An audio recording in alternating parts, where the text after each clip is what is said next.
कि कहा कि ये लोकप्रिय नहीं लोकप्रिय LOC के होता ना, लोकप्रिय मुख्यमंत्री हैं।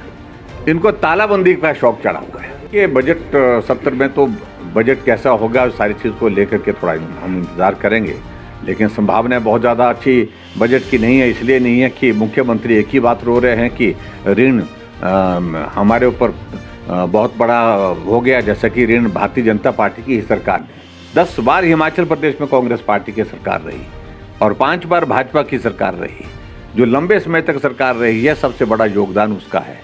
2012 से 2017 तक हिमाचल प्रदेश में ऋण जो है 27,000 से लेकर के 48,000 तक पहुंचा, यानी कि 21,000 करोड़ रुपए का ऋण उन्होंने लिया।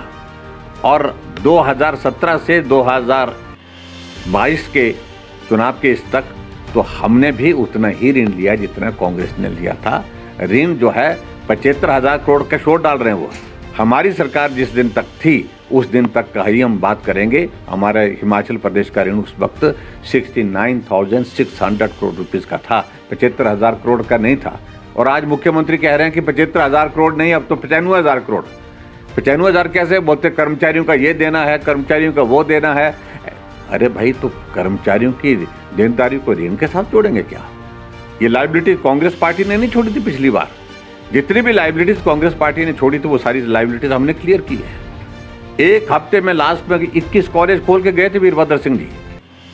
मेरे विधानसभा क्षेत्र में 4 दिन पहले नोटिफिकेशन की कॉलेज खोलने की, और फाउंडेशन स्टोन जो है शिमला से भेज करके वहां पर लगा दिया गया। ना जमीन थी, ना पैसा था, ना बजट था, ना बच्चे थे, फिर भी शिलान्यास कर दिया। और उसके बावजूद भी हमने उस कॉलेज को डिनोटिफाई नहीं किया, हमने उसको भी चलाया। 11 तारीख को शब्द होती है, 12 तारीख से शुरुआत कर दी हमने। अगर ये सिचुएशन होती कि भाई कि उनने कोई रिव्यू का कोई मैकेनिज्म डेवलप किया होता तो भी समझ में आता। और कैबिनेट के निर्णय को बिना कैबिनेट के ही निरस्त करने की प्रक्रिया उन्होंने शुरू की है, क्योंकि 12 तारीख को कैबिनेट नहीं बने थे, चीफ मिनिस्टर और डिप्टी चीफ मिनिस्टर थे सिर्फ। और हमने सोचा शुरू में कि थोड़े वक्त के लिए है, शायद मुझे लगता है कि भाई कुछ संस्थान जो बंद किए हैं यहीं रुक जाएगा, लेकिन ये रुकने का नाम नहीं ले रहा। पिछले कल हिमाचल प्रदेश में 19 डिग्री कॉलेज जो हमने खोले थे उनको भी डिनोटिफाई करने की नोटिफिकेशन की, उनको भी बंद कर लिया गया।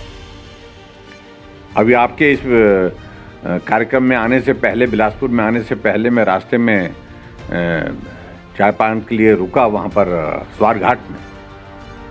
हमने वहाँ पर डिग्री कॉलेज दिया था, बच्चों की एडमिशन की प्रोसेस शुरू हो गई थी। 29 बच्चों ने वहाँ पर एडमिशन ले ली थी।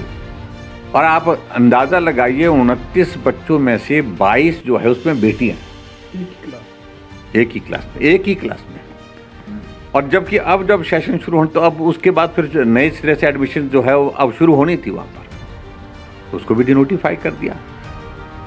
दूर का इलाका, कठिन इलाका, और बेटियों को जहाँ पढ़ने के लिए कठिनाई आती है दूर जा कर के, वो बेटियाँ घर से रोटी खा करके पढ़ने के लिए जा रही थी, उसको भी डिनोटिफाई कर दिया। हेल्थ इंस्टीट्यूशन में PSC में डॉक्टर 8 महीने से ट्रीटमेंट कर रहा था और उसके बाद वहां पर डॉक्टर की जगह ताला लगा दिया।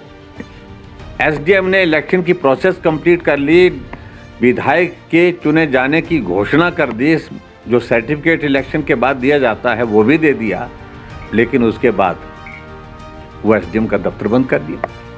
तो एक नई इस तरह की एक, जिसको वो आज मैं देख रहा था मैं सोशल मीडिया में, और वो किसी ने कि कहा कि ये लोकप्रिय नहीं लोकप्रिय LOC के होता ना, लोकप्रिय मुख्यमंत्री हैं। इनको तालाबंदी का शौक चढ़ा हुआ है। यहाँ भी ताला लगा दो, वहाँ भी ताला लगा दो, ये भी बंद कर दो, वो भी बंद कर दो। बंद करके किसी सरकार का भला नहीं हुआ। और सबसे बड़ी बात है, हमने एक बात बड़े खुले मन से कही थी, अगर सरकार जनहित में निर्णय लेती है, लोगों के भावनाओं का सम्मान करते हुए विकास के लिए आगे योजनाएं बनाती है, हमारा उसमें सहयोग होगा। लेकिन अगर जनहित में निर्णय नहीं होगा तो उसका बुडामल ज्वेलर्स पालमपुर, भरोसा उम्र भर का।